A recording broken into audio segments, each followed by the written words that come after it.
आरंभ हो जाइछि पवित्र रमजान मास।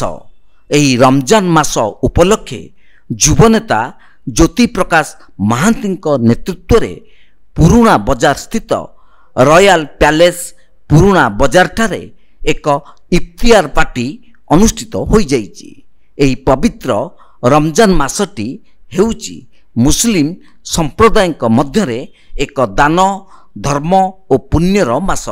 एही मासटी को मुसलमान माने एक मास धरी रोजा अबा उपवास रखिबा सह मास सारा राति रे स्वतंत्र नमाज बा तराई पढ़ती।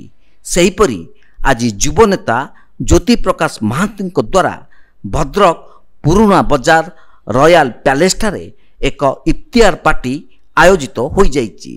एही पार्टी रे समस्त छोटरू आरंभ करी बड़ और वयस्क लोक माने जोग देई इफ्तियार पार्टीर मजा उठाई थिबार देखिबाकू मिलिथिला। एही मासरे विभिन्न अनुष्ठान संगठन व्यक्ति विशेष पक्षरु इफ्तियार पार्टीर आयोजक करा जाई सबु संप्रदायर लोक मानकू आमंत्रित करा जाई थाए। प्रत्येक वर्ष भद्रक भली भाईचारा सहर भिन्न संप्रदाय संगे मुसलमान भाई और भौणी मान संगे बुद्धिजीवी मान संगे मु एठारे प्रत्येक वर्ष गोटे इफ्तार पार्टीर आयोजन करे। मु चाहे जे आमे जेमिति तांको पर्वपर्वाणी सामिल होजु सेमाने भी आम पर्वपर्वाणी सामिल होंतु।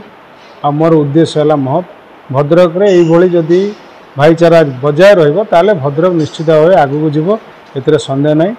मु एतिकी कहबी जे इफ्तार पार्टीर गोटे कारण है जे मास व्यापी जो तांकर रोजा से रखुचंती ता देहरे गोटे दिन आमे तांको संगे तांको धर्म कार्य सामिल होचु। सेटा गोटे बहुत बड़ कथा सेमाने मध्य आम संगे सामिल होचंती।